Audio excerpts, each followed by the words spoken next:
ப்ராஃபிட்டா losses. இந்த படத்தினுடைய pre release வியாபாரம் நல்லா இருந்தது. எப்படின்னா இவங்க வந்து சேட்டலைட் டிஜிட்டல், அதாவது ஒரு டிஜிட்டல் வந்து மிகப்பெரிய வியாபாரம் நடந்திருக்கு. விஜய் டிவி வந்து ஒரு சேட்டலைட் வாங்கியிருக்காங்க. பிளஸ் வந்து மியூசிக் ரிலீஸ் நல்லா போயிருக்கு. பட்ஜெட் மிக பெருசு, கிட்டத்தட்ட 200 கோடி ரூபாயில வந்து இந்த படம் பட்ஜெட் பிளஸ் அவருடைய சம்பளம். இப்போ இந்த ஃபர்ஸ்ட் இந்த படம் 200 கோடி. த்ரிஷாவோட கேரக்டர் வச்சு தான் நிறைய ட்ரால்ஸ் வரதை பார்க்கணும். அவங்களோட கேரக்டரைசேஷன் அவங்க என்ன பிளான் பண்ணி அவங்க படத்தில் வச்சாங்கன்னா அவங்க தான் தெரியும். ஆனால் இந்த அளவுக்கு ட்ரால் ஆகணும் அவங்க எதிர்பார்த்துருக்க மாட்டாங்க. அவங்க நேற்று ஒரு ட்வீட் போட்டாங்க, எல்லா நெகட்டிவிட்டி இருந்தாலும் வந்து லைஃப் போயிட்டே இருக்கணுன்ற மாதிரி ஒரு நல்ல ஒரு இன்ஸ்டால ஒன்று போஸ்ட் போட்டாங்க. அவங்களோட பியூட்டிஃபுல் ஃபோட்டோஸ் எல்லாம் போட்டாங்க. she has seen it all for 20 years 23 years அவங்க வந்து பார்த்துட்டாங்க. இதெல்லாம் வந்து படம் பார்த்துட்டு அப்செட் ஆனதாகவும் மணிரத்னம் ரஜினி மீண்டும் இணைய இருந்தது வந்து இதனால வந்து ட்ராப் ஆயிடுச்சு அப்படிங்கிற மாதிரியான நிறைய தகவல் வந்து ரஜினி சார் ரொம்ப அப்செட் ஆயிட்டாரு. ரஜினி சார் அப்செட் ஆயிருப்பார். என்னன்னா வெற்றிமாறன் சாரும் அவரும் இணைய போகிறதும் எஸ்டிஆர் இணைய போகிறதும் ஒரு டிஸ்கஷன், இன்னும் ஃபைனல் டிசிஷன் வரல. ஆனால் இந்த மாதத்துக்குள்ள அவங்க டிசைட் பண்ணி அனௌன்ஸ் பண்ணுவாங்க தான் இண்டஸ்ட்ரியில். இணைஞ்சா எந்த மாதிரியான ஒரு எக்ஸ்பெக்டேஷன் இருக்கு?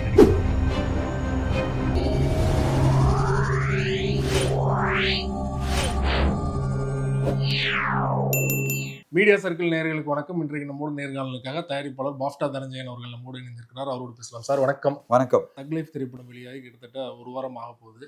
கலவையான விமர்சனம், அதையும் தாண்டி வந்து பர்சனலாக நிறைய பேர் வந்து டார்கெட் பண்ணுறாங்க அப்படிங்கிற மாதிரியான விமர்சனங்கள் வருது.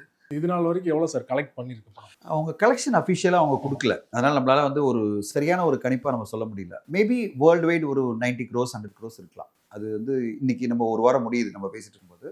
வேர்ல்டு வைடு ஒரு 90 கோடி இல்லை 100 கோடி இருக்கலாம். பட் எக்ஸாக்ட் நம்பருக்கு இன்னும் வரல, வெளியில் வரல. ஸோ சில பேர் 80ன்றாங்க வேர்ல்டு வைடு. ஏன்னா ஓவர்சீஸில் நல்ல பெர்ஃபார்மன்ஸ் படம். அதாவது நார்த் அமெரிக்கா மட்டுமே அந்த படம் வந்து கிட்டத்தட்ட $1 million ஃபர்ஸ்ட் டேவே கிராஸ் பண்ணிச்சு, அதாவது 89 crores. அதனால் ஓவர்சீஸில் ஒரு 30 கோடி அப்படி பண்ணியிருந்ததுன்னா வேர்ல்டு வைடு ஒரு 80 crores 90 crores பண்ணியிருக்கலாம். ஆனால் எக்ஸாக்ட் நம்பர் வராது தொட்டு நம்மளால சொல்ல முடியும். ஸோ கலெக்ஷனாக பார்த்தீங்கன்னா மிகப்பெரிய லெவலில் ஒரு பாதிப்பு வந்து ஆன்லைனில் வந்த விஷயங்கள் தான். இந்த லாஸ்ட் ஒரு 4 days 5 days இந்த படத்துக்கு எதிராக பண்ணப்பட்ட பல விஷயங்கள் அந்த படத்தினுடைய கலெக்ஷன் நியாயமாக கிடைக்க வேண்டிய ஒரு கலெக்ஷனோட கிடைக்காம பண்ணிட்டாங்க. அதாவது ஒரு ரீசனபிளான ஒரு கலெக்ஷன் வந்திருக்கலாம். பெரிய லெவலில் கலெக்ஷன் வருமா அப்படின்னு அது வரதுக்கு வாய்ப்பு இல்லை. ஏன்னா படமாகவே எல்லாரையுமே திருப்திப்படுத்தாத ஒரு படம். அதாவது அதி தீவிரமான ரசிகர்களையும் ஓகே பெட்டராக பண்ணியிருக்கலாம் இல்லை அப்படின்னு தோண வச்ச படமாயிடுச்சு. அண்டு நெகட்டிவாக இருக்கிறவங்களுக்கு ஒரு குறிக்கிறதுக்கு ஒரு நிறைய வேர்க்கடலை கொடுத்த மாதிரி ஆயிடுச்சு. ஓகே எவ்வளோ நாளும் பேசலாம்டா அப்படின்னு சொல்கிற மாதிரி ஆயிடுச்சு. ட்ரோலருக்கு சொல்லவே வேணாம், இதுதான் வாய்ப்பு கிடைச்சதுன்னு ட்ரோல் பண்ணிகிட்டே இருக்காங்க. ரிவ்யூவர்ஸும் சொல்ல வேணாம், ஏன்னா அவங்களாம் வெயிட் பண்ணிட்டு இருக்கிறதே இப்படியெல்லாம் ஒரு பெரிய படம் வந்து மாட்டுச்சுன்னா அதை பற்றி அதாவது இதுவரையும் ரிவ்யூவே பண்ணாதவங்களாம் இறங்கி நின்று ரிவ்யூ பண்ணுவாங்க இந்த மாதிரி பெரிய படத்துக்கு. அப்படி பண்ணுற ஒரு சூழ்நிலையை இந்த படம் உருவாக்கிடுச்சு. ஆனால் படமாக பார்த்தீங்கன்னா இது ஒன் டைம் வாட்ச். ஓகே ஒரு நல்ல ஒரு என்டர்டெயின்மெண்ட்டான ஒரு படமாக இருக்குது. அதில் மேக்கிங் சூப்பராக இருக்குது, பல விஷயங்கள் நல்லா இருக்குது.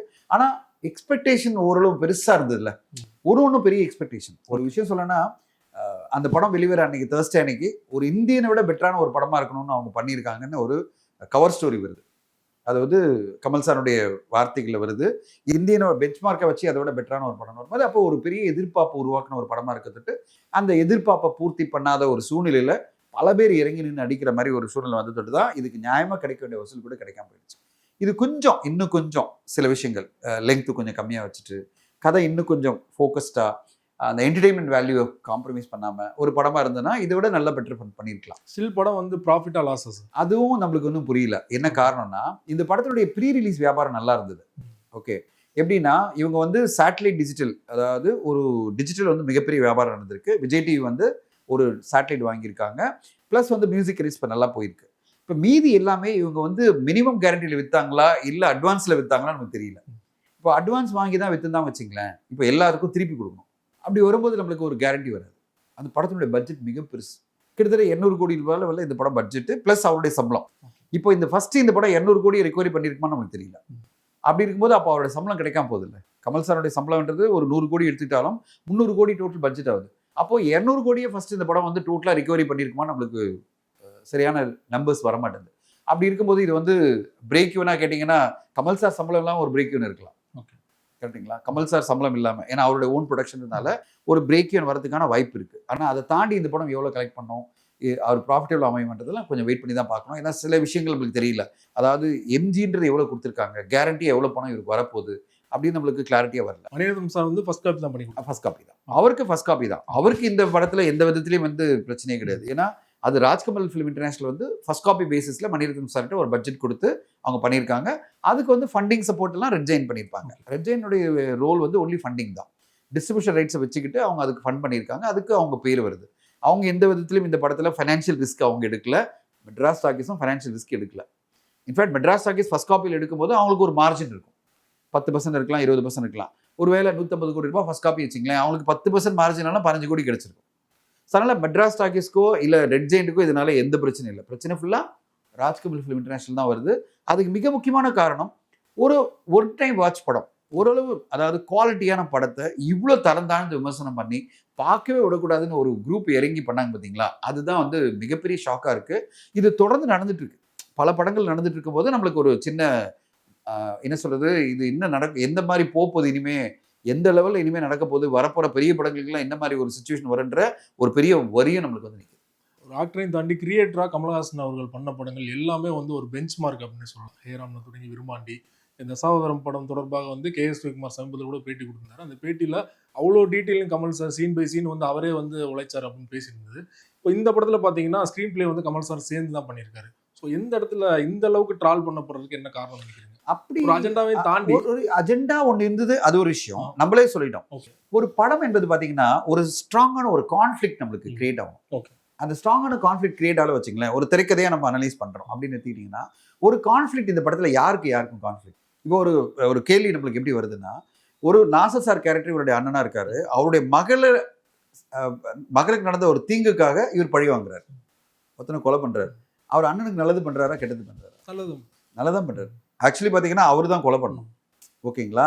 ஆனா இவர் கொலை பண்றாரு, ஏன்னா அண்ணனுடைய வருத்தங்களை தீர்த்து வைக்கணும்னு சொல்லிட்டு. அண்ணன் வந்து கோவப்படுறாரு, என் மகளை சாவுக்கு காரணமாயிட்டாங்களே அப்படின்னு அவர் கஷ்டத்தில் இருக்கும்போது இவர் வந்து அதுக்கு அவனை வந்து கொலை பண்றாரு, அந்த பையனை சாவடிக்கிறாருன்னா, அதுவும் மிகப்பெரிய போராட்டத்தில் மிகப்பெரிய ஆளுனுடைய பையன், அந்த மிகப்பெரிய டான் வந்து இவர் கேட்கிறார், என் பையனை வந்து எப்படியாவது விட்டுரு அப்படின்னு சொல்றாரு. ஆனாலும் இவர் போய் அவனை கொலை பண்றாருன்னா அண்ணன் வந்து பெருமை பண்ணமா இல்லையா? அண்ணன் வந்து நீ எப்படி இப்படி பண்ணலாம்? ஓகே, நீ வந்து அதாவது எப்படி போகுதுன்னா, அவர் கடைசியில வந்து நீ அமர் பார்த்துப்பாரு, நான் ஜெயிலுக்கு போறேன்னு சொல்லும்போது என்னன்னா, ஒரு யங்ஸ்டர் பார்த்துக்கிட்டோம், ஏன்னா இவர் வயசானவர், அண்ணனுக்கு பேர்டன் பண்ணவனா, இவ்வளோ பெரிய எம்பையர் ஒன்று நம்ம கிரியேட் பண்ணியிருக்கோம் அப்படின்னு சொல்லும்போது, அண்ணன் வந்து நீ என்ன வந்து எப்பவுமே வந்து கேவலமா பார்க்குற, எனக்கு ஏன் வந்து அமர் ஏன் பார்த்துக்கணும் அப்படின்னு வரும்போது கதை அங்கேயே வந்து எல்லாரும் கேட்க ஆரம்பிக்கிறாங்க கேள்வி. ஏன் உனக்கு நல்லது பண்ணிதான் அதால் ஜெயிலுக்கு போறாரு, கரெக்டுங்களா? அதாவது நாசர் அவர்களுடைய மனசு திருப்தி பண்ணுன்றதுக்காக தானே வந்து ஜெயிலுக்கு போறாரு, அது இது நீ ஏன் கோவப்படுற அப்படின்னு கேள்வி அங்க ஆரம்பிச்சதுனாலே அது பிறகு ஒன்னொன்னா கேள்வி மேல கேள்வி வர ஆரம்பிக்கிறது. அமருக்கும் இவருக்கு என்ன பிரச்சனை, அமருக்கு இவர் ஹெல்ப் தானே பண்ணியிருக்காரு. ஸோ அப்படி ஒரு கதையை ஃபுல்லாவே அண்ணனுக்கு நல்லது போய் இவருக்கு கேட்டது, அமருக்கு நல்லது பண்ண போய் இவருக்கு கேட்டது அப்படின்னு வரும்போது அப்போ கான்ஃப்ளிக்ட் எங்க இருக்கு? அது ஈகோ எப்படி ஹர்ட் ஆகுது? நாயகன் படத்துல பாத்தீங்கன்னா கிளியர் கட்டா காமிப்பாங்க. அந்த பிசினஸ் பையன்கிட்ட சொல்லுவாரு, நீ இறங்காத, இது பண்ணாத, நான் முடிவு எடுக்கிறேன் அப்படின்னு. அந்த பிசினஸ் வந்து கடத்தல் பிசினஸ், அங்கிருந்து கடல்ல இருந்து எடுத்துட்டு வரணும், நான் போய் எடுத்துட்டு வரேன்னு சொல்லுவார். இப்போ இதெல்லாம் நீங்க காமிக்கும் போது நம்மளுக்கு கிளியரா புரியுது இவங்க என்ன பண்ணிட்டு இருக்காங்க, அந்த பிசினஸ்ல என்ன பாதிப்பு வரப்போது. பையன்கிட்ட வார்ன் பண்றாரு, அதை மீறி அந்த பையன் அதை பண்றான், அதனால அவன் சாவறான். அப்போ என்ன பண்றாரு, அந்த பையனை வந்து நாயகன் படத்துல அவனை வந்து அந்த திதி கொடுக்கறதுக்கு முன்னாடியே ஒருத்தர் வீட்டுக்கு போய் ஒழிப்பார். எவெல்லாம் பையனை ஒழிச்சானோ அவனை போய் ஒழிப்பார். நம்மளுக்கு ஒரு கூஸ்பம் மூமெண்ட்ஸ் வந்தது இல்லை. இதில் நம்மளுக்கு என்ன கன்ஃபியூஷன் ஆகுதுன்னா, என்னடா நடக்குது, இது யாருக்கும் பிரச்சனை, கடைசியில் என்னடா அண்ணனுக்கும் இவருக்கும் பிரச்சனையா, அப்புறம் வளர்த்த பையனுக்கும் இவருக்கு என்ன பிரச்சனை, இந்த மாதிரி விஷயங்கள் தான் வந்து டிஸ்டர்ப் பண்ணுது. ஆனா இது எதுவுமே வந்து ஒரு படத்தை மோசமான படமா அப்படி கிடையாது. ஸ்கிரீன் பிளேல நம்மலாம் இதெல்லாம் ஒரு பெர்ஸ்பெக்டிவ் தான். இது வந்து நான் எக்ஸ்பர்ட் கிடையாது, இது வந்து ஒரு காமன் மேனா ஒரு படத்தை பார்க்குறவங்களுக்கு கிடைக்கிற ஒரு ஒப்பீனியன் தான். அங்கதான் ஒரு கேள்வி வருது. நீங்க சொல்ற மாதிரி ஒரு காமன் மேனா பார்க்குறவங்களுக்கே இவ்வளவு கேள்வி வருதுன்னா, 2 பேரும் ஒரு பெரிய லெஜண்ட் 38 வருடங்களுக்கு எடுத்து இணைகிறாங்கன்னா மிகப்பெரிய எக்ஸ்பெக்டேஷன் இருக்குன்னு அவங்களுக்கு தெரியும் இல்லையா? எப்படி மிஸ் பண்ணாங்க? சினிமானாலே அப்படிதான். ஓகே, நான் ஒன்று சொல்லிடுறேன், சினிமா வந்து அப்சல்யூட் ட்ரூத்தே கிடையாது. சினிமா என்பது ஒரு பெர்ஸ்பெக்டிவ் தான். இப்போ நான் சொன்னது எல்லாமே பெர்ஸ்பெக்டிவ் தான். இது வந்து அப்சல்யூட் ட்ரூத்தும் கிடையாது, இது வந்து கோஸ்பல் ட்ரூத் கிடையாது. அதாவது அப்படின்னா இது சொல்லியிருந்தா இந்த படம் சூப்பர் டூப்பரா இருக்கும் அப்படின்னா அதை விட என்னை விட முட்டாள் எவனுமே இருக்க மாட்டான். இது ஒரு பெர்ஸ்பெக்டிவ், அவ்வளவுதான். இது நான் சொன்னது எல்லாமே எதுக்கு இதெல்லாம் பண்ணாங்க, இப்படி பெட்டரா பண்ணிருக்கலாமே அப்படின்றது ஒரு பெர்ஸ்பெக்டிவ். இப்படி எல்லாருக்குமே கருத்து சொல்ல உரிமை இருக்கு. ஒரு படைப்பு என்பது பாத்தீங்கன்னா எல்லாருக்குமே கருத்து சொல்ல உரிமை இருக்கு. எது மேல கருத்து சொல்ல முடியாது, நடந்த நிகழ்வு பத்தி தான் நீ கருத்து சொல்ல முடியாது. ஒரு நிகழ்வு நடந்ததுன்னா அதை வச்சு நீங்க ஒரு கருத்தும் சொல்ல முடியாது, ஏன்னா நடந்துடுச்சு. இதுக்கு ஒரு பாயிண்ட் ஆஃப் வியூ ஒன்று இருக்கலாமே தவிர அந்த நிகழ்வை மாற்ற முடியாது. ஸோ இப்போ ஒரு ஸ்க்ரீன் பிளே பண்ணும்போது அவங்களுக்குள்ள தோன்ற கன்விக்ஷன் தான் ஒரு திரைக்கதை. இப்படி பண்ணா போறோம், நம்மளுக்கு இப்படி பண்ணா போறோம், இப்படி பண்ணா போறோம் அப்படின்னு சொல்லிட்டு எனக்கு அந்த படத்துல பல விஷயங்கள் வந்து டிஸ்டர்ப் பண்ணிட்டே இருந்தது படம் பார்க்கும்போது. அப்படின்னா நான் வந்து சக்திவேல் அவர் அவ்வளோ சக்திவேல் என்ற ஒரு அவ்வளோ பெருசாக ஒருத்தர் நம்ம பார்த்துட்டு இருக்கோம். அவர் அவ்வளோ பெரிய ஒரு ஹீரோ ஒருத்தர் இருக்கும்போது நாசர் அவர்கள் டைலாக்ல அவர் சொல்லுவார், அவன் நலபாக மாதிரி சாப்பாடு வச்சுட்டு மூலையில் ஒரு பீயை வச்சிருவான் அப்படின்னு சொல்லும்போது எனக்கு பயங்கர அப்செட் ஆச்சு. எப்படி ஒரு ஹீரோ கேரக்டர் டேமேஜிங்காக ஒருத்தர் பேசுறாரு, அதுவும் படத்தில் அவர் அண்ணன் பேசுகிற மாதிரி எப்படி வைக்கலாம்? அது வந்து ஒரு ரிவ்யூர் வந்து சுதீர் சீனிவாசன் அதை எழுதியிருந்தார். அவர் என்ன சொன்னார், இதுதான் இந்த படத்தில் இருக்க மிகப்பெரிய பிரச்சனைன்னு சொல்லிட்டு. எனக்கு அது பார்க்கும்போது அப்படியே தோணுச்சு, ஏன்னா டிஸ்டர்ப் பண்ணுச்சு. ஏன் கமல் சார் கேரக்டர் டேமேஜ் பண்ணுற மாதிரி ஒருத்தர் பேசுகிறாங்க. அப்புறம் அவர் வந்து சொல்கிறாரு, அவரை டேமேஜ் பண்ணுற மாதிரியே எல்லாம் வந்துட்டே இருக்கு. 3-4 இடத்துல அவரே சொல்கிறாரு, எல்லாருக்கும் சுகர் பிபி இருக்கிற மாதிரி எனக்கு இது ஒரு வீக்னஸ். இதெல்லாம் ஏன் சொல்லணும்? அப்போ ஹீரோ கேரக்டர் மேலே எனக்கு எப்படி வந்து ஒரு அபிமானம் வரணும்? அபிமானம் அப்படின்னா நான் அவரை பார்த்து பெருமைப்படணும். அவரே you should become my bench mark, you should become my reference point. அந்த கேரக்டர் தான் எனக்கு ரெஃபரன்ஸ் பாயிண்ட். நாயகனுடைய சக்திவேல் தான் என்னோட ரெஃபரன்ஸ் பாயிண்ட் வாழ்க்கையில். இது எல்லாமே ஒரு பாயிண்ட் ஆஃப் வியூ அகைன் நான் சொல்லுது. ஆனால் ஒரு படமாக எப்படி எடுக்கணும்னா, ஒரு படத்தினுடைய படைப்புக்கு எவ்வளோ முயற்சி எடுத்திருக்காங்க, ஒரு சினிமாட்டோகிராஃபி, ஒரு விஎஃப்எக்ஸ், அதனுடைய பேக்ரவுண்ட் மியூசிக், அது பிறகு ஒவ்வொருத்தரோட நடிப்பு, அந்த ஒவ்வொரு நடிப்புமே அவ்வளோ சூப்பராக இருக்குது. கமல் சார்லேருந்து எஸ்டிஆர்லேருந்து த்ரிஷாலேருந்து எல்லாமே அவ்வளோ அற்புதமான பெர்ஃபார்மன்ஸை கொடுத்துருக்காங்க. இப்போ இதெல்லாம் சேர்ந்து ஒரு படத்தை நீங்கள் வந்து ஒன் டைம் பார்க்க முடியாது. நீங்கள் கொடுக்குற அது 190 ரூபாய் அது ஒர்த்து இல்லையா? அப்படி கிடையாது. இல்லை, அது ஒர்த்தான ஒரு படம் தானே. அது எதுக்கு இப்படி உட்காந்துக்கிட்டு வரிஞ்சு கட்டிக்கிட்டு நீங்கள் வந்து ஏதோ பழிவாங்கன்னு நினச்ச மாதிரி ஏன் பண்ணணும்? இதுதான் என்னுடைய கேள்விகள். எல்லாருக்கும் ஒரு கேள்வி இருக்கும், எல்லா படத்துலையும் எனக்கு கேள்வி இருக்குது. நீங்கள் நம்ம செலிப்ரேட் பண்ணுற பல படங்களில் நம்மளுக்கு வந்து கேள்விகள் இருக்குது. ஓகேங்களா? இப்போ நீங்கள் எடுத்துகிட்டு இப்போ இந்த வருஷம் வெளிவந்த படங்களில் நீங்கள் வந்து பெருசாக கொண்டாடின படங்களில் எனக்கு பல கேள்விகள் இருக்குது. ஆனால் அதெல்லாம் பெர்ஸ்பெக்டிவ் தான். ஆனால் அதை நம்ம அக்செப்ட் பண்ணிக்கிறோம். ஏன்னா அதில் வந்து ப்ளஸஸ் நிறைய இருக்கும்போது நெகட்டிவ் வந்து மறந்துடுறோம். இதில் கொஞ்சம் நெகட்டிவ் அதிகமாக இருக்கும்போது நம்ம வந்து அதை மட்டும் தான் ஃபோக்கஸ் பண்ணுறோமே தவிர ப்ளஸஸை ஃபோக்கஸ் பண்ண மாட்டேன்றது தான் எனக்கு வந்து ரொம்ப கன்சர்னாக இருக்குது. இப்போ நீங்கள் பேசும்போது சொன்னீங்க, நாயகன் படத்தோட ஒரு காட்சியை வச்சு உதாரணமாக சொன்னீங்க. நாயகனுக்காக வந்து நிறைய பேர் தீக்குளிப்பாங்க, ஒரு வயதான பாட்டி கூட தீக்குளிப்பாங்க. மனோரமா பின்னாட்களில் ஒரு பேட்டியில் சொல்லும்போது பார்த்தீங்கன்னா, அந்த படத்தில் நான் இடம்பெறணும்னு நான் விருப்பப்பட்டேன், அந்த தீக்குளிக்கிற பாட்டியாக கூட நடிச்சிருக்கலாம், என் முகம் தெரியாதுன்னா கூட அப்படின்னு அவங்க பெருமையாக பேசினாங்க. நான் இந்த படத்தில் பார்த்தீங்கன்னா அப்படியே வந்து 38 வருடங்கள் கழித்து 2 பேரும் மீண்டும் இணைகிறாங்க. ஜெயம் ரவி, துல்கர் சல்மான்லாம் வந்து இந்த படத்தில் வந்து இடம்பெறாக தப்பிச்சிட்டாங்க அப்படிங்கிற மாதிரியான வந்து ஒரு ஒப்பீனியன் வந்து கிரியேட் ஆகுது இல்லையா? அது எப்படி இருக்கு? இல்லை, இதெல்லாம் வந்து இட்டு கட்டுற கதை. இதெல்லாம் அவங்க வந்து அந்த படத்தை விட விலகி போனது காரணம் டேட்ஸ் கிளாஷும் படம் டிலே தான். இல்லைன்னா அவங்க கண்டிப்பாக நடிச்சிருப்பாங்க. அவங்க தப்பிச்சிட்டாங்க இதெல்லாம் சொல்றதெல்லாம் ஒவ்வொரு எல்லாத்துலேயும் பார்த்தீங்கன்னா துல்கர் வரணும் தான் ஆசைப்பட்டார். யாருமே வந்து கதை கேட்காம அதை யாரும் சைன் பண்ண மாட்டாங்க. கதை கேட்டு பிடிச்சி போய் தான் சைன் பண்ணுறாங்க. அது பிறகு சில மாற்றங்கள் வரும். கதையில் இல்லை, டேட்ஸு இந்த தேதியில் படம் இல்லை அந்த தேதியில் படம்னு வரும்போது ஆட்டோமேட்டிக்காக நான் சரி சார் இது ரொம்ப செட் ஆக மாட்டேங்குது, ரெண்டாவது உங்களுக்காக தான் இந்த படம் பண்ணணும்னு ஆசைப்பட்டேன், ஆனால் என்னுடைய ஒரு படத்தை மிஸ் பண்ணிட்டு இந்த படம் பண்ணணும்னு எனக்கு தோண மாட்டேங்குது, அதனால் விட்டுடலாம் அப்படின்னு சொல்லி மியூச்சுவலாக விலகி போகிறதுனே தவிர இது யாருமே வந்து கதை பிடிக்கலன்னு வந்து யாரும் விலகி போகிறது கிடையாது. அவங்க பொறுத்தவரை அந்த கதை பிடிச்சி தான் சைன் பண்ணியிருக்காங்க, அனௌன்ஸ்மெண்ட்டும் பண்ணாங்க. அது நடக்காததுக்கு அதர் காரணங்கள் தான் தவிர இது கிடையாது. இப்போ எப்பவுமே ஒரு சாட்டிஸ்ஃபேக்ஷன் இருக்கும். ஆனால் அவங்களே கொடுத்த மொக்க படத்தெல்லாம் அப்படின்னு என்ன நினைப்பாங்க? இப்படி சொன்னீங்கன்னா அவங்களும் மொக்கப்படம் கொடுக்குறாங்கல்ல, நடுநடுவில் அவங்களோட மொக்கப்படங்கள் வருதா இல்லையா? அப்போ அந்த மொக்கப்படங்கள் வரும்போது வந்து மொக்கன்றது வார்த்தை ரொம்ப பாப்புலர் ஆயிடுச்சு, அதனால சொல்கிறேன். அவங்களும் ஒரு டிசப்பாயிண்டிங்கான படங்கள்லாம் கொடுத்துருக்காங்களா இல்லையா? அந்த டிசப்பாயிண்டிங் படம் வரும்போது அவங்களுக்கு ரெக்ரெட் இருக்குமா? அப்படி கிடையாது. அவங்க நினைப்பாங்க நம்ம ட்ரை பண்ணோம், நம்பிக்கையோடு தான் ஒரு படத்தை எடுத்தோம், ஆனால் அது ஒர்க் ஆகலை, நம்ம என்ன பண்ண முடியும், அப்படியே அடுத்த கட்டம் போயிடுறாங்களே, அதே மாதிரி தான் போவாங்க. இது இவங்களா இட்டு கட்டி நிறைய பேருக்கு ஒரு ரீசன் கிடைக்கணும். அதை வந்து இதெல்லாம் வச்சுட்டு ஐயோ இவங்க எஸ்கேப் ஆயிட்டாங்க, இவங்க ரொம்ப இன்டெலிஜென்ட்டு எஸ்கேப் ஆயிட்டாங்க, அதெல்லாம் ஒன்றும் கிடையாது. அது அமையிறது. தப்பான படங்களும் அமையும், நல்ல படங்களும் அமையும். இதுதான் சினிமா. சினிமா பொறுத்தவரையும் எல்லாமே அமைஞ்சு வரும், சினிமா பொறுத்தவரையும் அமையாமல் போகும். சினிமாவில் 95% படங்கள் 90-95% படங்கள் அமையாது. ஓகேங்களா? அதுதான் சேலஞ்ச். அந்த 5% படங்கள் அமையும், சூப்பராக அமைஞ்சிடும், எல்லாமே கூடி வந்துடும், பர்ஃபெக்டாக அமைஞ்சிடும். இப்போ படங்கள் பேர்லாம் சொல்ல வேணாம். ஒரு படம் வந்து நம்ம சமீபத்தில் ரொம்ப செலிப்ரேட் பண்ணியிருக்கோம். ஆனால் அந்த படத்தில் ஒர்க் பண்ண வந்து என்கிட்ட வந்து சொல்கிறாரு, அந்த டைரக்டருக்கும் அந்த ஹீரோக்கும் பயங்கர சண்டை சார் படம் எடுக்கும்போது. படம் பயங்கர ஹிட்டு, பயங்கர சண்டைன்னா அந்த ஹீரோ வந்து சொல்லியிருக்காரு, உனக்கு படமே எடுக்க வரலடா, என்ன டார்ச்சர் பண்ணுற அப்படின்லாம் சொல்லியிருக்காரு. எந்த படம் இதெல்லாம் நம்ம போவேனா, நம்ம அது எதுக்கு சொல்ல வரேன்னா அந்தந்த காலகட்டத்தில் அந்தந்த நேரத்தில் நடக்கிற ஒரு நிகழ்வு தானே, அது வந்து தான் படம் கிடையாது. அது கூடி வந்து அமைஞ்சிருச்சு அந்த படம். ஓகேங்களா? எல்லாம் சேர்ந்து அமையறது தான் ஒரு படம் என்பது. மிகப்பெரிய ஹிட்டான படங்கள்லாம் பார்த்தீங்கன்னா அந்த படத்தில் வந்து அவங்க அந்த ப்ராசஸில் எல்லாமே பர்ஃபெக்டாக அமைஞ்ச படங்கள் கிடையாது. பர்ஃபெக்டாக அமைஞ்ச படங்கள்லாம் பர்ஃபெக்டாக அவங்களுக்குள்ள ரிலேஷன்ஷிப்போட எல்லாருமே மிகப்பெரிய நம்பிக்கையோட அப்படிலாம் கிடையாது. எல்லாருமே எஃபர்ட் தான் எடுக்கிறாங்க, ரொம்ப ட்ரை பண்ணுறாங்க. ஓகே, ரொம்ப ட்ரை பண்ணி ஒரு படத்தை கொடுக்கணும்னு பார்க்குறாங்க. அது சம்டைம் எல்லாமே கூடி வந்து சரியாக அமைஞ்சிடும். நான் சொன்ன மாதிரி 90%, 90% படங்களில் அமையாமல் போயிடும். எல்லா சின்சியர் முயற்சி எடுத்த பிறகும் அமையாமல் போகும். அது மாதிரி தான் இந்த ஒரு படத்தில் எல்லாரும் சின்சியரான முயற்சி கொடுத்துருக்காங்க, பிரமாதமான உழைப்பை கொடுத்துருக்காங்க, பயங்கரமான செலவு பண்ணியிருக்காங்க. ஆனால் அது கூடி வந்து ஒரு பர்ஃபெக்டான படமாக அமையலைன்றதான் ஒரு வருத்தமான விஷயமா நான் பார்க்குறேன். குறிப்பாக த்ரிஷாவோட கேரக்டர் வச்சு தான் நிறைய ட்ரால்ஸ் வரதை பார்க்க முடிஞ்சுது. அவங்களோட கேரக்டரைசேஷன் அவங்க என்ன பிளான் பண்ணி அவங்க படத்தில் வச்சாங்கன்னா அவங்க தான் தெரியும். ஆனால் இந்த அளவுக்கு ட்ரால் ஆகணும் அவங்க எதிர்பார்த்துருக்க மாட்டாங்க இல்லையா? உங்களுக்கு கண்டிப்பா அவங்க வந்து அவங்க நேற்று ஒரு ட்வீட் போட்டாங்க. எல்லா நெகட்டிவிட்டி இருந்தாலும் வந்து லைஃப் போயிட்டே இருக்கணுன்ற மாதிரி ஒரு நல்ல ஒரு இன்ஸ்டால ஒன்று போஸ்ட் போட்டாங்க. அவங்களோட பியூட்டிஃபுல் ஃபோட்டோஸ் எல்லாம் போட்டு she has scene it all for 20 years 23 years அவங்க வந்து பார்த்துட்டாங்க. இதெல்லாம் வந்து பெரிய விஷயமே கிடையாது. இந்த ட்ரோல்ஸு, இந்த நெகட்டிவிட்டி இதெல்லாம் அவங்க பார்த்து கடந்து போயிட்டாங்க. அதனால் வந்து அவங்கள பொறுத்தவரைக்கும் இது ஒன் மோர் பீரியட் ஆஃப் ஒரு மாதிரி நெகட்டிவ் பீரியட், அவ்வளோதான். அப்படியே கடந்து அவங்க போயிடுவாங்க.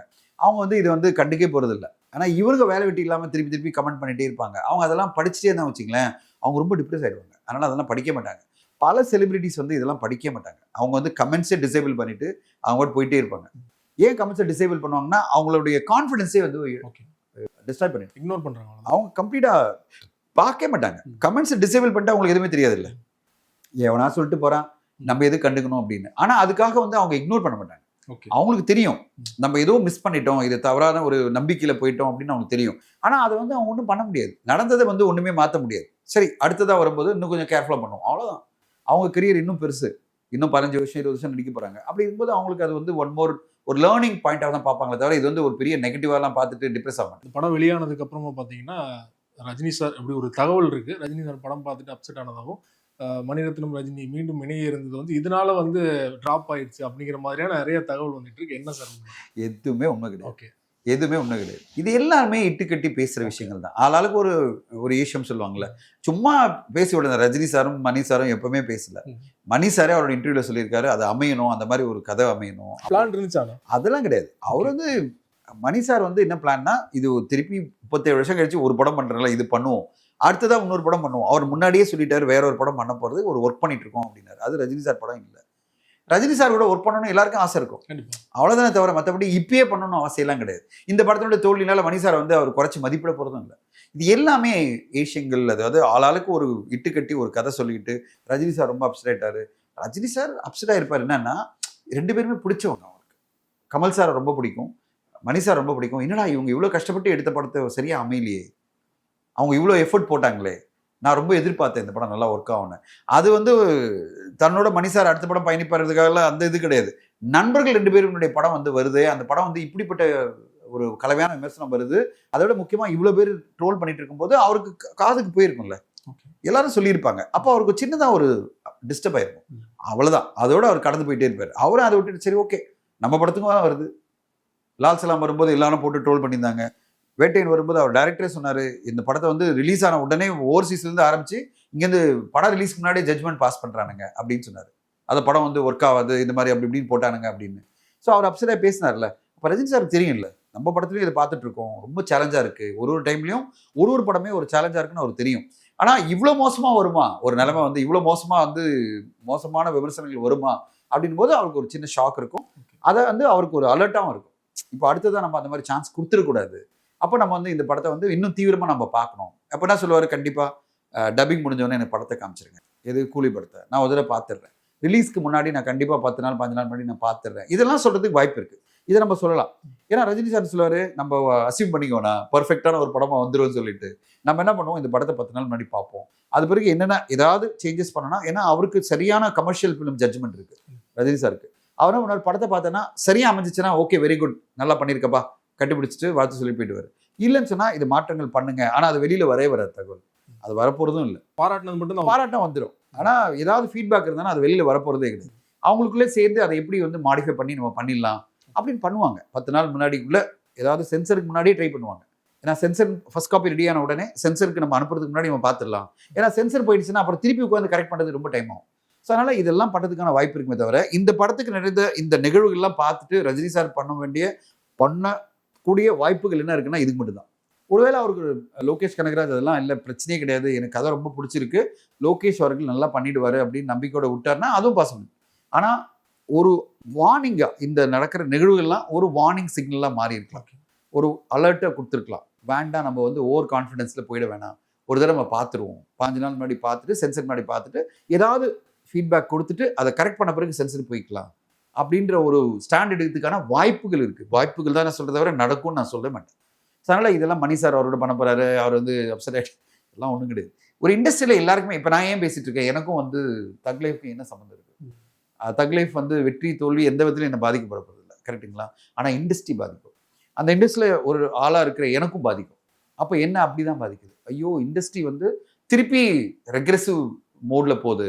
எப்படின்னா வளர்ச்சியாக போகும் அப்படின்னு நான் பல இன்டர்வியூவில் சொல்லியிருக்கேன். இந்த படத்தோட வெற்றி குட் பேட் அக்லி ஒரு மிகப்பெரிய கலெக்ஷனோட வந்திருக்கு. இதுக்கு பிறகு இந்த படத்தோட அடுத்த வெற்றி வந்து இண்டஸ்ட்ரி அடுத்த கட்டம் கொண்டு போகும் சொல்லும் போது திடீர்னு இப்படிலாம் ஆகும்போது எல்லாம் ஓடிடி பிளாட்ஃபார்ம் சேட்டலைட் எல்லாருமே ஒரு தயங்க ஆரம்பிப்பாங்க. அப்போ நம்ம என்ன படம் பண்ண போகிறோம் அடுத்தது? நம்ம ஏதாவது படம் ஆரம்பிச்சோம்னா நம்ம எங்கே போய் நிற்க போகிறோம்? அப்போ அவங்களுடைய ட்ரீட்மெண்ட் ஒரே மாதிரி இருக்குல்ல. பெரிய பெரிய படங்களே ஒன்றுமே நடக்கல, உன் படம் மட்டும் ஓடிட்டு போதா அப்படின்ற ஒரு நம்பிக்கையெல்லாம் பேசுவாங்கல்ல. அப்போ நம்பிக்கையெல்லாம் பேசினா நான் எப்படி பிசினஸ்ல இருக்க முடியும்? இப்படிப்பட்ட வரிஸ் வரும்ல. இவ்வளவுதான் நம்முடைய கன்சர்ன். அதை தவிர நம்ம வந்து இதனால எதுவுமே கிடையாது. ஆனால் ஏன் பேசுறோம்னா ஓவராலா இண்டஸ்ட்ரி பாதிக்கப்படப்பட்டு தான் பேசிட்டு இருக்கோம். இந்த இண்டஸ்ட்ரியை பாதிக்கிற மாதிரி ஒரு குரூப் இயங்குதுன்ற பற்றி தான் நம்ம பேசிட்டு இருக்கோம். இண்டஸ்ட்ரி மொத்தமா பாதிக்கிற மாதிரி ஒரு குரூப் வரக்கூடாது. முன்னாடி இந்த காலகட்டம் அப்படி கிடையாது. 20 வருஷம் முன்னாடி இப்படிலாம் கிடையாது. ஒரு படம் நல்லா இல்லைன்னா ஆவரேஜா போகும், டிசாஸ்டர் போகும். ஆனா இன்னைக்கு இருக்கிற காலகட்டத்தில் எப்படி போகுதுன்னா ஒரு படம் நல்லா இல்லைன்னா அதை டிசாஸ்டர் பண்ணணும்னு ஒரு பெரிய குரூப் ஏங்கி அதை சாதிக்கிறாங்க பார்த்தீங்களா? அதை நினைச்சாதான் நம்மளுக்கு வந்து பெரிய ஒரு வரி வருது. ஏற்கனவே கேம் சேஞ்சர், இந்தியன் 2 படத்தோழிகளுக்கு அப்புறமா சங்கர் சார் அவருடைய கரியர் முடிஞ்சிருச்சு, சரக்கு தீர்ந்துருச்சு. இப்போ இந்த படம் வந்து தோல்வி இல்லை, ஆனால் நெகட்டிவான விமர்சனங்களை கடந்து மணிரத்னமுக்கும் அதே மாதிரியான விமர்சனங்கள் வருது இல்லையா? இதுல இருந்து கம்பேக் கொடுத்துருவாங்க. எல்லாம் கம்பேக் வந்துருவாங்க. பார்த்துட்டே இருங்க. இது வந்து ஒரு உதாரணம் நான் எப்பவுமே சொல்வேன். நீங்க ஒண்ணுமே கிடையாது. இந்த படம் மோகன்லால் சாருக்கு ஒரு படம் வருது, அவருடைய படம். அந்த படம் வந்து மிகப்பெரிய தோல்வி அடையுது. அவரே டைரக்ட் பண்றாரு. பாத்தீங்களா? அந்த ஒரு படம் பண்ணார் மலையாளத்துல. அப்புறம் வந்து பசூகான்னு அது பிறகு என்ன பண்ணாரு, இந்த படம் பண்ணார், எம்புரான் பண்ணார். எம்புரான் பண்ண வந்த உடனே நிறைய நெகட்டிவ் ஃபீட்பேக். அந்த படத்துல அந்த கோத்ரா இன்சிடென்ட்லாம் காமிச்சது, எல்லாருமே சேர்ந்து வரிஞ்சு கட்டிக்கிட்டு அவர் வந்து பொலிட்டிக்கலா அடிச்சாங்க.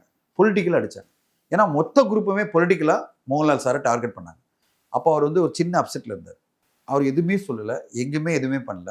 அவர் வந்து அவருடைய ப்ரொடக்ஷன் தான், அது எடிட் பண்றாங்க. அவங்களே டிசைட் பண்ணி அந்த படத்தை எடிட் பண்ணி படத்தை ரிலீஸ் பண்ணி அதோட நிறுத்திடுறாரு. அதை பற்றி பேசவே இல்லை, எங்குமே டிஃபெண்ட் பண்ணல படத்தை. அடுத்த கட்டமாக தொடரும் ஒரு படம் வருது, எதிர்பார்ப்பே இல்லை, படத்துக்கு எந்த எதிர்பார்ப்பும் இல்லை. ஓகேங்களா? சிம்பிளாக படம் வருது, மாபெரும் வெற்றி.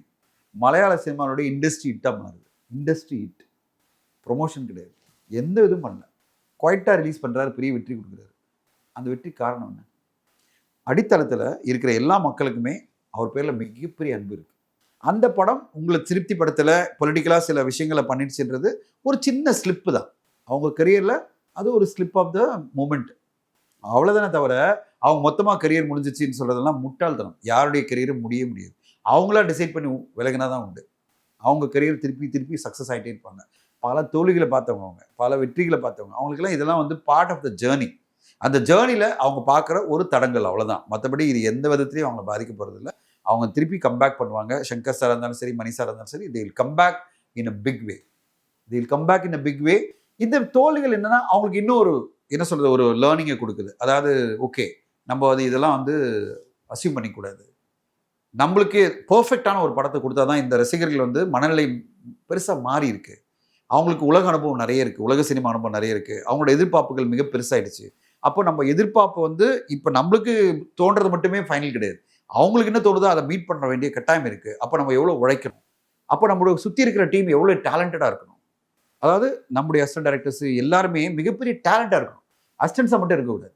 சரி, இப்படி ஒரு டீமை நம்ம உருவாக்கி அந்த டேலண்டோட சேர்ந்து நம்ம ஓப்பனாக பேசி ஒரு கதையை வந்து முன்னாடியே காமிச்சு, படத்தை முன்னாடியே காமிச்சு, ஃபீட்பேக் வாங்கிட்டு தயாரிப்பாளர் குழு எல்லாருமே ஃபீட்பேக் வாங்கிட்டு நம்ம படத்தினுடைய ஃபைனல் ரிலீஸ்க்கு முன்னாடி எவ்வளோ முடியுமோ அவ்வளோ டெஸ்ட் ஸ்க்ரீனிங் எல்லாம் பண்ணி பயப்படவே கூடாது. டெஸ்ட் ஸ்க்ரீனிங் பண்ணதுக்கு பயப்படவே கூடாது. டெஸ்ட் ஸ்க்ரீனிங் பண்ணி ஃபீட்பேக் வாங்கிட்டு கான்ஃபிடென்ஷியலாக அதில் ஃபீட்பேக்லாம் வாங்கிட்டு அதில் கரெக்ஷன்ஸ் பண்ணி கடைசியில் ஆடியன்ஸ்க்கும் ப்ரெஸ்ஸுக்கும் ஆடியன்ஸ்க்கு வரதுக்கு முன்னாடி எல்லாம் இதுக்கு மேலே என்னால் ஒன்றுமே பண்ண முடியாது, இதுதான் ஃபைனல் படம் அப்படின்னு வந்து நிறுத்தணும். அப்போ வந்து தைரியமாக அவங்க வந்து ஃபேஸ் பண்ண முடியும், கண்டிப்பாக ஜெயிக்க முடியும். இதெல்லாம் ஒரு சின்ன லேர்னிங்காக இருக்கும். கண்டிப்பாக அவங்களாம் கம்பேக் பண்ணுவாங்கிற நம்பிக்கை எனக்கு பெருசாக இருக்குது. குறிப்பாக தக் லைஃப் படம் பார்த்தவங்க, நெகட்டிவாக விமர்சனம் பண்ணவங்க கூட வந்து சிம்புவோட கேரக்டர் வந்து, சிம்புவோட நடிப்பை வந்து எல்லாருமே ப்ரைஸ் தான் பண்ணியிருந்தாங்க. உடனடியாக வந்து மணிரத்னம் சிம்பு அவர்கள் வந்து ஒரு லவ் சப்ஜெக்ட்ல இணைய போறாங்க அப்படிங்கிற தகவல் வந்து, அதையும் தாண்டி பார்த்தீங்கன்னா வெற்றிமாறன் அவர்களும் சிம்பு அவர்களும் இணைய போறதா ஒரு தகவல் சுத்திட்டு இருக்குது. உண்மைதானே? இல்ல மணி சார் சிம்பு இணையற மாதிரி அதெல்லாம் உண்மையே இல்லை. உண்மை அந்த இல்லை. மாதிரி எதுவுமே எந்த டிஸ்கஷன் நடக்கல. எனக்கு தெரிஞ்ச வரையும் அதுக்கான வாய்ப்பே இல்லை. ஆ. சரி, இப்போ வெற்றிமாறன் சாரும் சிம்பு அவர்களும் பேசிட்டு இருக்காங்க. ம். ஆனா அது வந்து அடுத்த கட்டமா படமா மாறுமா, அவங்க சப்ஜெக்டை ஒத்துக்கிட்டாங்களா, அந்த ப்ரொடக்ஷன் பேனர் எல்லாமே கரெக்டா செட் ஆயிடுச்சா அப்படின்னு யாருக்குமே தெரியாது.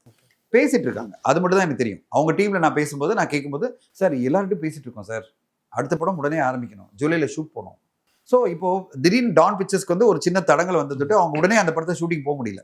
அதனால வந்து கொஞ்சம் டிலே ஆகுது. இந்த டிலே ஆகிற பீரியட் எனக்கு டைம் வேஸ்ட் ஆகுது. அதனால சிம்பு அவர்கள் என்ன சொல்லியிருக்காரு, வேற ஒன்று ஃபைனலைஸ் பண்ணிட்டு நம்ம ஜூலைல ஷூட்டிங் போகலாம் அப்படின்ற ஒரு நோக்கத்தில் போயிட்டு இருக்காரு. அதுக்கு கதை செட் ஆகணும், ப்ரிப்பரேஷன் ரெடி ஆகணும், ப்ரொடியூசர் ரெடி ஆகணும், இப்படி பல விஷயங்கள் இருக்கு. அதனால அந்த ஒரு விஷயமும் வெற்றிமாறன் சாரும் அவரும் இணைய போறதும் எஸ்டிஆர் இணைய போறதும் ஒரு டிஸ்கஷன் தான். இன்னும் ஃபைனல் டிசிஷன் வரல. ஆனா இந்த மாசத்துக்குள்ள அவங்க டிசைட் பண்ணி அனௌன்ஸ் பண்ணுவாங்க தான் இண்டஸ்ட்ரி ஃபுல்லா இது. இணைஞ்சா எந்த மாதிரியான ஒரு எக்ஸ்பெக்டேஷன் இருக்கு நீங்க நினைக்கிறீங்க? இல்ல கண்டிப்பா அது வந்து இண்டஸ்ட்ரியே பரபரப்பா இருக்கும். ஏன்னா எஸ்டிஆர் அவர்கள் மிகப்பெரிய நடிப்பு டேலண்ட். வெற்றிமாறன் சாரை பத்தி சொல்ல வேணாம். இன்னைக்கு தமிழ் சினிமால மிகப்பெரிய எதிர்பார்ப்பு இருக்கிற ஒரு டைரக்டர்னா அவர் தான். அவங்க பேர் வரும்போது அது மிக முக்கியமான படமா மாறும். அது எப்படிப்பட்ட படமா இருக்கும், அது என்ன சோஷியல் கதையா இல்ல வந்து பீரியட் கதையா அப்படின்னு நமக்கு எதுவும் தெரியல. வெயிட் பண்ணி பார்க்கலாம். வாடிவாசலுமே டிராப் ஆயிடுச்சு அப்படிங்கிற மாதிரி தகவல் வருது. ஆனா ஷூட்டிங் போறாங்க அப்படிங்கிற ஒரு தகவல் வருது நவம்பர்ல இருந்து. எது சார் உண்மை? தானு சார் தான் சொல்லணும். Okay. இண்டஸ்ட்ரி ஃபுல்லா ஒரு பெரிய இண்டஸ்ட்ரினா மீடியா ஃபுல்லா ஒரே உங்களுடைய talk. நண்பர் தான் நீங்க இல்ல பேசிருக்கீங்க. தானு சார் இன்னும் அது அஃபிஷியலா சொல்லாத போது நம்மளா பேசினா அது நெகட்டிவா போயிடும். Okay. ஸோ என்னுடைய பாயிண்ட் என்னன்னா, தானு சார் சொல்றது தான் நம்ம ஃபைனலா எடுத்துக்கணும். அவங்களுக்கு வந்து என்ன பிளான் பண்ணியிருக்காங்க நமக்கு தெரியல. முக்கியமான விஷயம் என்ன, இப்போ சூர்யா சார் இன்னிலிருந்து ஷூட்டிங் ஆரம்பிச்சிட்டார். இப்போ நம்ம பேசிட்டு இருக்கும்போது வெங்கி எட்லூரி படத்தோட ஷூட்டிங் ஆரம்பிக்குது. இந்த படத்தோட ஷூட்டிங் செப்டம்பர் அக்டோபர் வரையும் போகுது. Okay. அது வரையும் அவர் வந்து டேட் கொடுக்க முடியாது. அது வந்து ஒன் ஷெட்யூல்ல போறாங்க. நான் ஸ்டாப் ஷூட்டிங் அப்படின்னு தான் இண்டஸ்ட்ரியில் சொல்றாங்க. தெலுங்கு இண்டஸ்ட்ரி சொல்றாங்க இது வந்து ஒரு குறுகிய கால தயாரிப்பு, அதாவது 4 மாசம் 5 மாசத்துல முடிக்கணும் அப்படின்ற எண்ணத்துல அந்த படத்தை எடுத்துட்டு போறாங்க. எல்லாரோட டேட்டும் அப்படிதான் பல்கா வாங்கியிருக்காங்க. அப்போ அது வரையும் அவர் வேற படத்துக்கு போக முடியாது. இப்போ அந்த பீரியடுக்குள்ள இந்த வாடிவாசலுக்கான தீர்வுகள்லாம் வந்துடும், ஒரு கிளாரிட்டி வந்துடும் தான் எதிர்பார்க்குறேன். ரொம்ப நன்றி சார். சினிமாவில் நிறைய அப்டேட் தொடர்ச்சியாக கொடுத்தீங்க, தொடர்ச்சியாக கொடுக்கணும். நன்றி சார். தேங்க்யூ.